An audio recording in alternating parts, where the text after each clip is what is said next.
Madame, monsieur, soyez les bienvenus sur Bouquet, un bouquet éco. J'ai beaucoup de chance puisque j'ai à la table les 3 lauréats des Alfer 2024. Nous sommes à l'aérodrome de Namur. Je suis avec Stéphane Destré, vous êtes biscuitier de la biscuiterie du même nom, la biscuiterie d'Estrée. Artus Debouzy, vous êtes administrateur délégué de Bionat.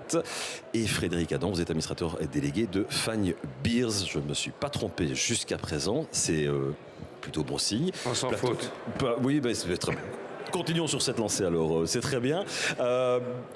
Stéphane Destré, biscuiterie d'Estrée, changement d'orientation en 2008, vous quittez la boulangerie pour faire du biscuit. C'est quoi les valeurs, c'est quoi le pitch de la biscuiterie d'Estrée ? Écoutez, c'est d'abord une passion avant tout. La nourriture pour moi c'est d'abord de l'émotion. Cette émotion, elle m'a été transmise par ma grand-mère. En fait, tout simplement, elle me ramenait des biscuits de Bretagne. On travaillait ensemble, on faisait de la cuisine ensemble chez elle. Et comme je suis gourmand de nature, je me suis dirigé naturellement vers la boulangerie-pâtisserie et ensuite la biscuiterie dans les années 2008-2009. Artus Debouzy, vous, le projet est encore un peu plus ample que la biscuiterie d'Estrée, parce qu'il y a du rachat et de l'acquisition de marques, et notamment de marques fortes. Natura en 2012, qui existe quand même qui existe toujours depuis 1939, Vanton, et puis surtout une marque qui touche forcément les Namurois, c'est la moutarde Bister, qui était établie à Jambes et qui a déménagé à Ciné, qui va revenir au Bercail d'ici quelques mois. Là aussi, c'est quoi les valeurs de Bionat, c'est quoi le projet derrière ces différentes acquisitions ? Alors, c'est toujours une histoire familiale, en fait. C'est des familles qui ont fondé des entreprises, comme Steven a fondé son entreprise, et qui, après 3 générations, n'ont plus de repreneurs et décident de céder le flambeau à une autre famille. Et donc, je travaille avec mon épouse, on fait ça ensemble, on a une chouette équipe derrière nous et vraiment on continue une histoire familiale sous un autre nom, mais pour le long terme et voilà.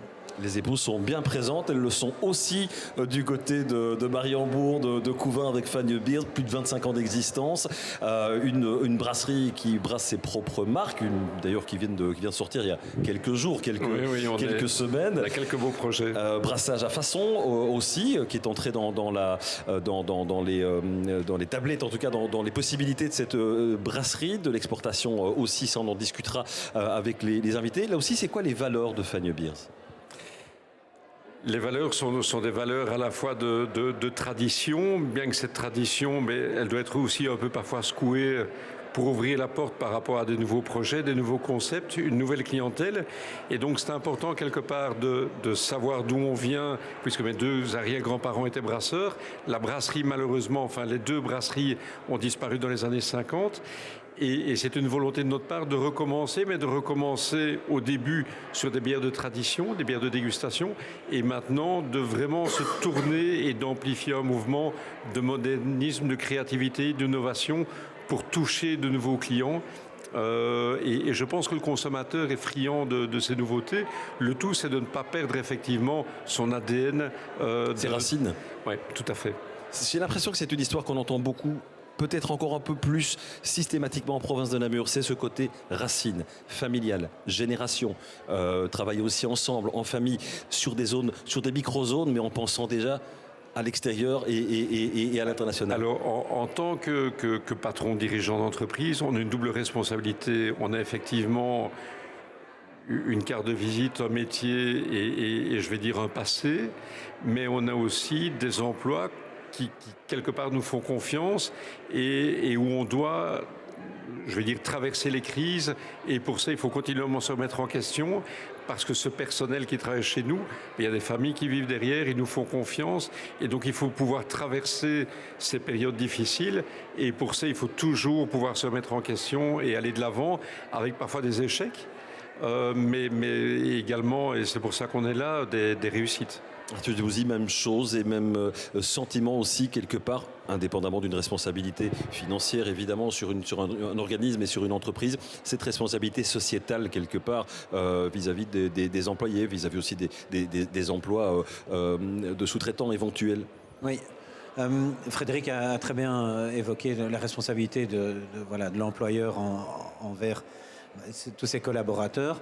Nous, on essaye aussi de recréer un lien avec nos fournisseurs, en relocalisant la production de la graine de moutarde. Donc on a fait cette année des partenariats avec des agriculteurs locaux et on a recréé une filière avec Farm for Good, donc pour essayer de mieux payer l'agriculteur local.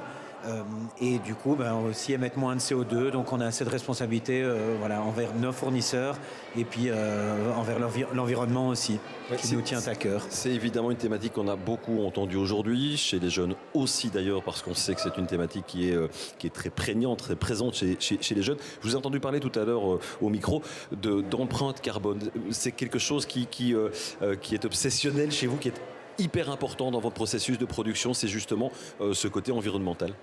Oui, mais en fait, on est au tout début de ce projet-là, c'est-à-dire qu'on est une jeune entreprise quand même, ça fait 15 ans presque, mais on reste une jeune entreprise.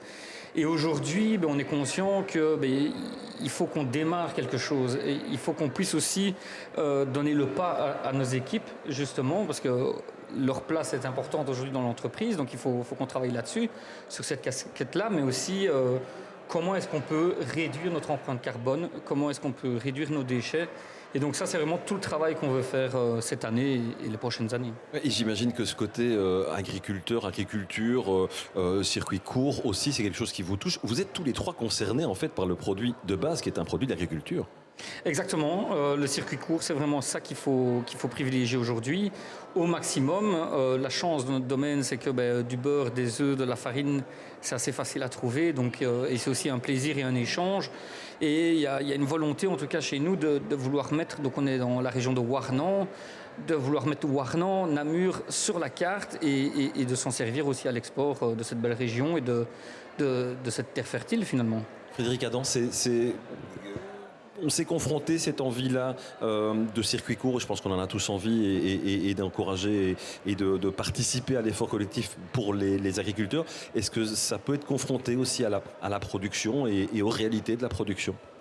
Alors, c'est quelque chose qu'on met tout le temps en place, que ce soit par exemple la société qu'on a développée avec mon épouse, où on est grossiste en alimentaire. On est dans une région rurale, donc les gens ne vont pas faire 25 km pour venir chez nous et prendre tous des produits qui sont 20 à 30% plus chers.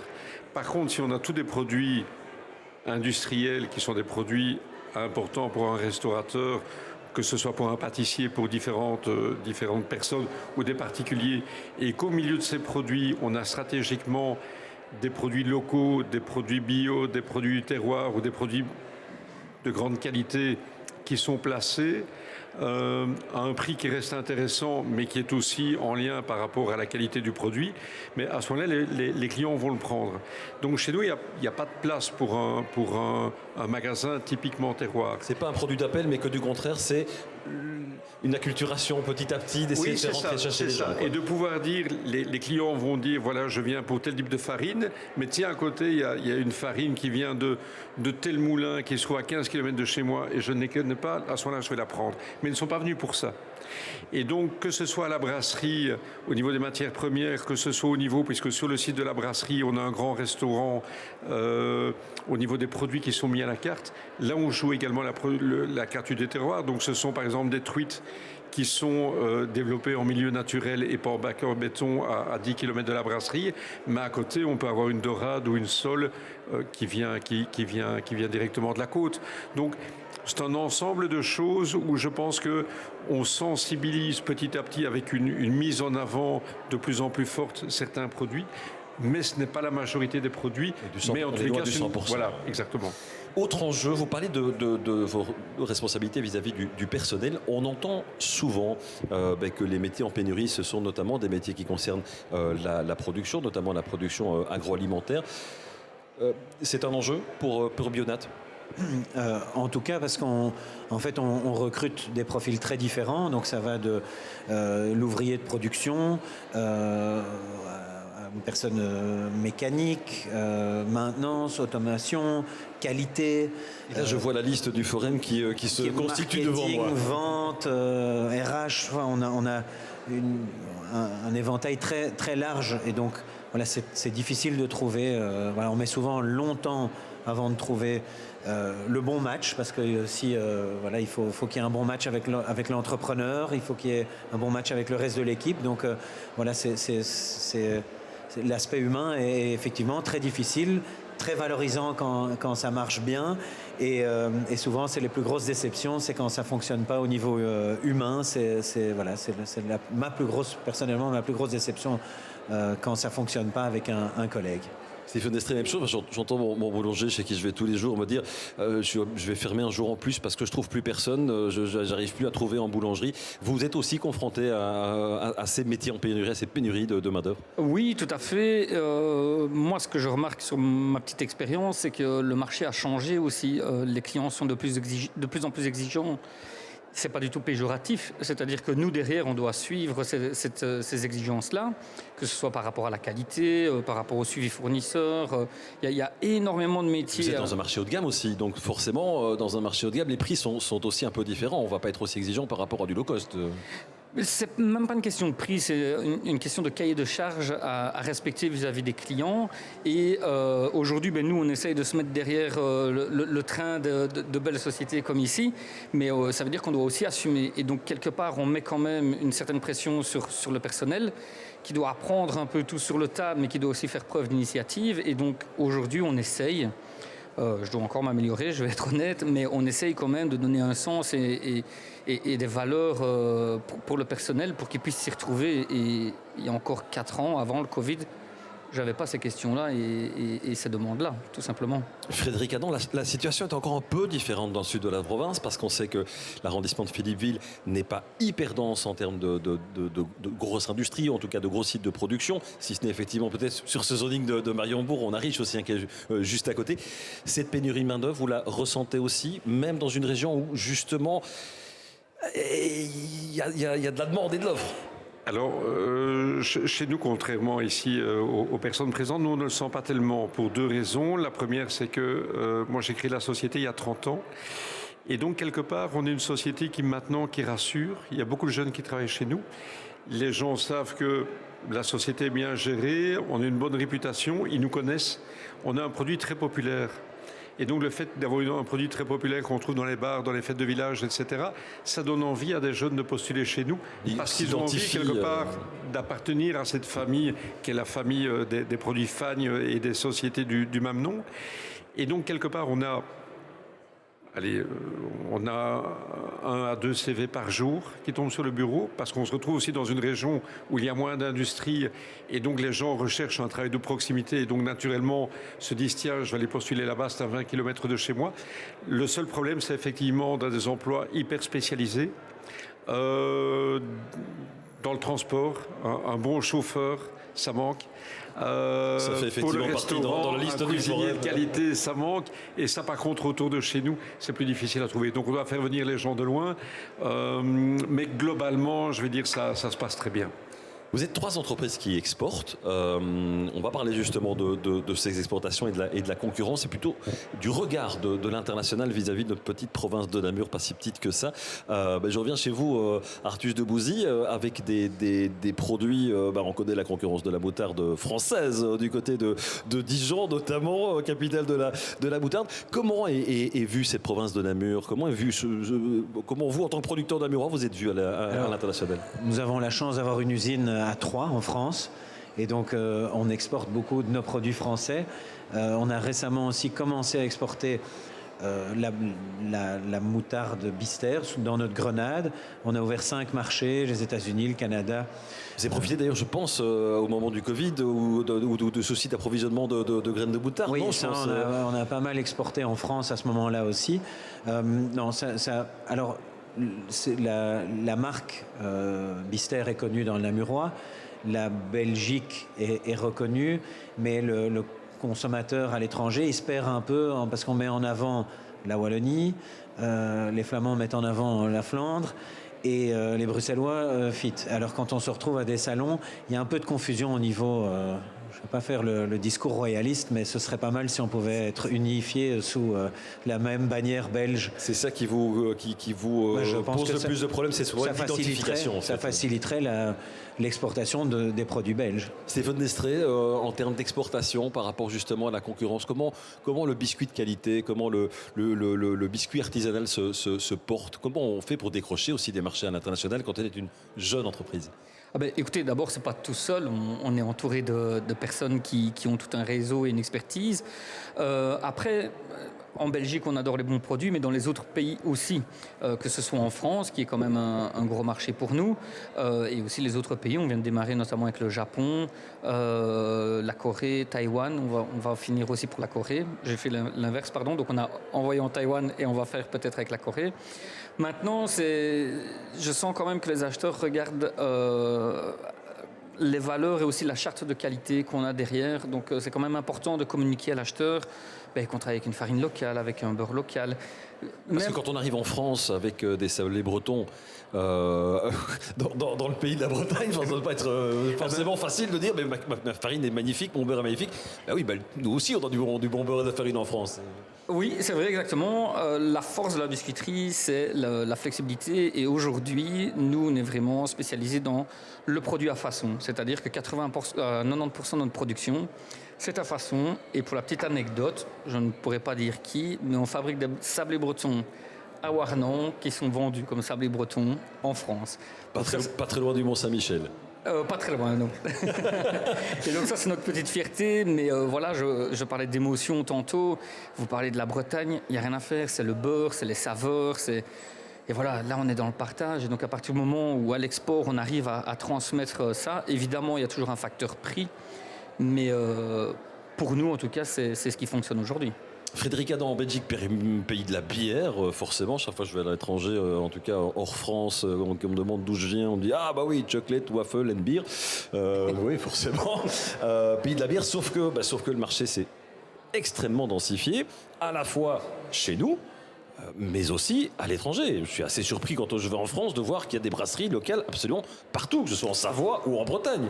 Voilà, donc en fait le marché pour l'instant est simplement saturé. Donc il y a trop de brasseries sur le marché. Il y a une explosion de brasseries dans les années entre 2015 et 2020, juste à l'apparition du Covid. Le Covid a déjà fragilisé le tissu brassicole et maintenant la crise énergétique, avec l'augmentation des matières premières, des céréales, etc., a cassé un peu ce qui était en place, l'a fragilisé. Et donc maintenant, on se retrouve avec d'après les statistiques que j'ai vues, on est à 2 brasseries qui ferment par jour en France. Donc on est passé quand même de 250 brasseries à environ 3500. Et pour l'instant, le marché souffre. Pourquoi ? Parce que les grandes surfaces, les rayons ne sont plus extensibles, donc n'acceptent plus de nouveaux produits. Les cafés, les bars, les tavernes, il y a beaucoup de fermetures, il y a beaucoup de faillites. J'entendais sur Bruxelles, il y a 50% de faillites en plus. Et donc, tous ces clients professionnels deviennent frileux à rentrer des nouveaux produits en disant tiens, j'en ai déjà beaucoup, je ne tiens pas à stocker plus, c'est de la trésorerie. Et donc voilà, donc finalement se développer à l'heure actuelle devient excessivement difficile. Donc il faut être ingénieux, innovant. Le marché de l'export s'est complètement retourné. À l'heure actuelle, à part la France et quelques marchés de niche, il est figé. Et il est même en forte diminution. Donc la seule chose qui est recherchée par les professionnels, c'est de l'innovation, de la créativité en disant, écoutez, vous êtes gentil, mais qu'est-ce que vous m'apportez de nouveau ? Et pourquoi est-ce que je devrais rentrer tel produit ? Qu'est-ce que vous allez m'apporter en plus ? Et donc là, effectivement, il faut beaucoup travailler, que ce soit la présentation. On vient de développer une nouvelle marque qui est très prometteuse et qui suscite, je ne vais pas le cacher, un grand intérêt des professionnels, parce qu'on a travaillé la présentation en disant le consommateur, il aime le goût, mais il apprécie aussi consommer avec le regard. Et là, il y avait encore beaucoup de choses à faire dans le domaine brassicole, et on vient de développer un tout nouveau concept. On doit continuellement se remettre en question, mais c'est vrai que pour revenir à votre question de l'export, on était principalement sur Russie, Chine et France, avec quelques pays limitrophes. Russie, c'est bien compliqué, j'imagine, Russie, depuis c'est 2 ans. compliqué, c'est à l'arrêt. La Chine, avec leur politique de tolérance zéro au niveau du Covid, à chaque fois qu'il y avait 12 cas de Covid dans une ville de 10 millions d'habitants, on ferme une ville de 10 millions d'habitants, ils faisaient ça 3 fois sur l'année. Évidemment, les marchés, les distributeurs sont à l'arrêt ou sont par terre. Et donc voilà, ce sont des marchés qui sont devenus difficiles. Il y a encore des choses à faire, mais pour des petites structures, des petites brasseries, ça va devenir excessivement difficile. Donc il faut, malheureusement, les prochaines années, on va avoir, je pense, encore une diminution des fermetures de brasseries. Certainement pendant encore certainement 2-3 ans, avoir une stabilisation et je pense un nouvel essor. La bière reste à la mode, il faut juste, les sociétés doivent être beaucoup plus créatives qu'auparavant. On a parlé de l'international, parlons aussi du national. Vous parliez de la grande distribution. Ça vous concerne sans doute un peu plus, vous deux, que, pour l'instant en tout cas, les biscuits d'Estrée. On entend beaucoup parler depuis quelques semaines, depuis que la campagne électorale a commencé, de pouvoir d'achat. C'est l'une des grandes thématiques. On sait que la grande distribution met énormément de pression sur ses fournisseurs. Comment ça se passe pour Bionat avec les relations avec cette grande distribution? Alors, on a des relations historiques assez forte avec tous les retailers en Belgique. Et effectivement, chaque année, c'est difficile. Chaque année, on a des discussions intéressantes. Mais ils sont vraiment à l'écoute d'innovation, de relocalisation, de nos matières premières, etc. Et l'histoire derrière, l'entreprise derrière, ça les intéresse vraiment. Et nous, on a la chance d'être une société presque centenaire en Belgique, familiale, et voilà, contre tous des géants du monde de l'agroalimentaire. Il faut trouver sa place aussi par rapport à ces géants. On trouve sa place. Bon, on a la chance par cette longue histoire d'être leader sur le marché de la moutarde en Belgique devant les grandes marques françaises. Donc ça, c'est quelque chose qui s'est construit au long des années. Mais grâce à ça et les différents projets que j'évoquais, eh bien, on construit des relations assez fortes avec la grande distribution qui suit quand on lance des innovations, qui donne la chance aux produits. Et donc, voilà, ils ont besoin de nous et nous, on a un très fort besoin d'eux aussi. Donc, voilà, il y a des discussions musclées en fin d'année. Mais idéalement, il faut toujours essayer de sortir en win-win, qu'eux soient contents et nous aussi. L'enjeu aussi, c'est de pouvoir pousser plus de références. Vous disiez effectivement au niveau de la moutarde, au niveau belge, oui, la moutarde Bister est un nom très connu, en tout cas belge francophone. Mais l'enjeu, c'est aussi de pouvoir faire monter plus de références. Natura notamment, pas mal de sauces et de condiments. Il y a un ketchup qui vient d'être lancé il n'y a pas si longtemps que ça. On utilise la notoriété de la marque Bister en moutarde depuis 1 an pour lancer une nouvelle gamme de sauces, de mayonnaise, de tartare, toutes sortes de sauces qu'on est en train d'amener sur le marché, toujours avec la même ligne, produits naturels, sans conservateurs, sans colorants, sans sucre. Donc voilà, des produits comme on ferait à la maison, mais dans cette belle grenade, ce pot unique. Et donc il y a maintenant une belle gamme qui est présente dans beaucoup de magasins et qu'on espère qui va aller titiller les grosses multinationales. Alors il y a de l'expérience évidemment de part et d'autre. J'entendais parler beaucoup de marketing avec cette nouvelle bière et cette nouvel habillage surtout, de marketing encore une fois avec la grenade. Quand on a une entreprise qui a une quinzaine d'années, ce côté marketing, comment on fait pour l'intégrer ? Écoutez, moi j'ai dû l'apprendre un peu sur le tas. Finalement, je suis Oui, parce que vous n'êtes pas marketeur au départ, vous êtes boulanger, donc c'est pas quelque chose qu'on apprend à l'école, le marketing. C'est ça, exactement. Donc moi à la base, je suis un homme de production finalement, donc et heureusement que je comprends la production, c'est important. Mais de nouveau, c'est vrai que ces dernières années, le marketing a changé, l'histoire. On parle de storytelling maintenant. Enfin. Toutes des choses, je vis un petit peu, donc je n'ai pas toujours le temps de me renseigner sur tout. Donc l'important, c'est de bien s'entourer et de pouvoir déléguer ça à des professionnels qui peuvent vraiment construire une marque et construire oui, une image. Et pour nous, c'est passionnant, honnêtement, de rencontrer des professionnels comme ici, parce que c'est toute une histoire. C'est aussi des défis qu'ils ont sans doute dû relever, parce que des soucis, j'imagine qu'il y en a eu aussi Il y en aura avant le encore. Covid, et qu'il y en aura Sinon, c'est pas encore. marrant. Exactement. Donc pour nous, c'est inspirant, et ça nous donne aussi cette force et cette énergie de continuer à avancer, en fait. Stéphane Destré, on a 30 secondes pour chacun d'entre vous. C'est quoi les enjeux majeurs à moyen terme dans l'année, les 2 ans, les 3 ans qui vont arriver pour les biscuits Destré? Moi, ça va vraiment être l'empreinte carbone et tout ce qui est déchets plastiques. C'est le gros projet. Du côté de Bionat, c'est les grands enjeux pour les 2-3 Nous, ans. c'est l'empreinte carbone par la relocalisation de nos achats de matières premières et de production d'achats de matières premières. Et puis le développement à l'international, Encore et encore à l'international. Frédéric Adam, pour Fanny Beers, les grands projets, les 2-3 prochaines années. On a beaucoup de projets pour l'instant, on est déjà assez diversifié. On va continuer à asseoir notre position en maintenant une parfaite qualité, parce que la qualité chez nous, on a un excellent maître brasseur, on a une très bonne équipe, on veut la maintenir, on continue à se développer, et c'est cet équilibre de développement en restant conforme à ce que les clients souhaitent et attendent de nos produits, avec en même temps une dose d'innovation et d'audace qui nous est propre.